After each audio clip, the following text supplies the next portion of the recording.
আসসালামু আলাইকুম, আপনাদের সাথে হাসান জামান।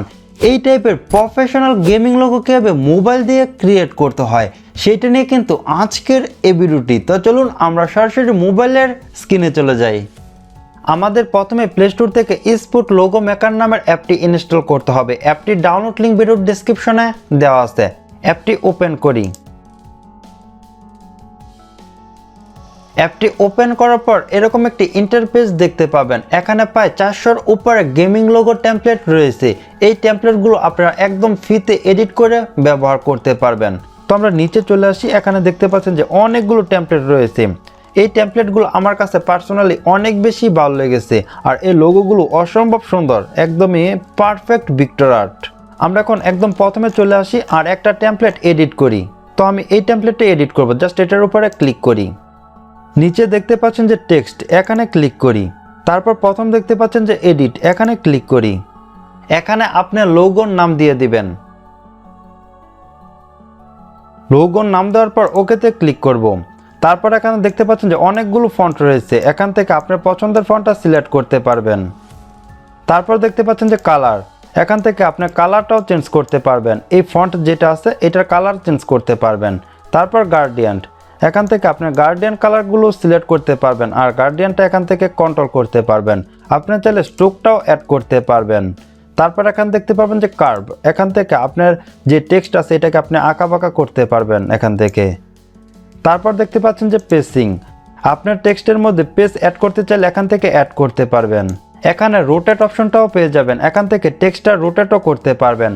আবার আপনি চাইলে 2 আঙ্গুল দিয়ে টেক্সটটাকে বড় ছোট করতে পারবেন, রোটেট করতে পারবেন, মানে সব কিছুই করতে পারবেন 2 আঙ্গুল দিয়ে।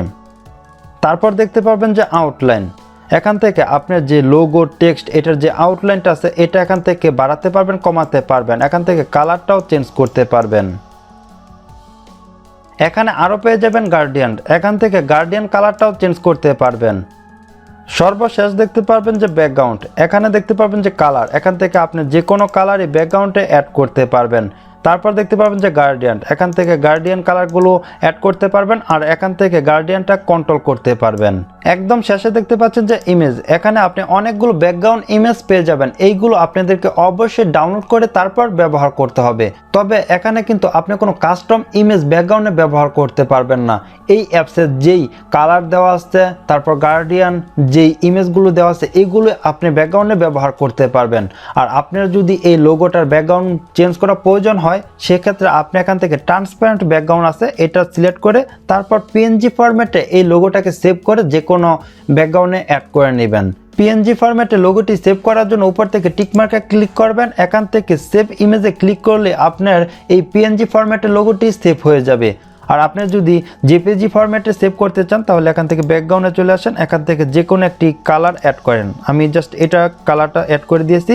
এখন আমি উপর থেকে টিক মার্কে ক্লিক করব। তারপর এখান থেকে সেভ ইমেজে ক্লিক করব। এখন দেখতে পাচ্ছেন যে লোগোটি সেভ হয়ে গেছে। আর গ্যালারিতে সেভ করার জন্য এখানে ক্লিক করব। ঠিক এরকমভাবে আপনারা খুব সহজে টেমপ্লেটগুলো এডিট করে আপনার পছন্দের গেমিং লোগো ক্রিয়েট করতে পারবেন। ভিডিওটি ভালো লেগে থাকলে অবশ্যই লাইক করবেন। আর আপনি যদি এই চ্যানেলে নতুন হয়ে থাকেন তাহলে অবশ্যই চ্যানেলটি সাবস্ক্রাইব করে পাশে থাকা বেল আইকনটি প্রেস করে দিবেন। তো আজ এ পর্যন্তই, দেখাবো অন্য কোনো ভিডিওতে। আল্লাহ হাফেজ।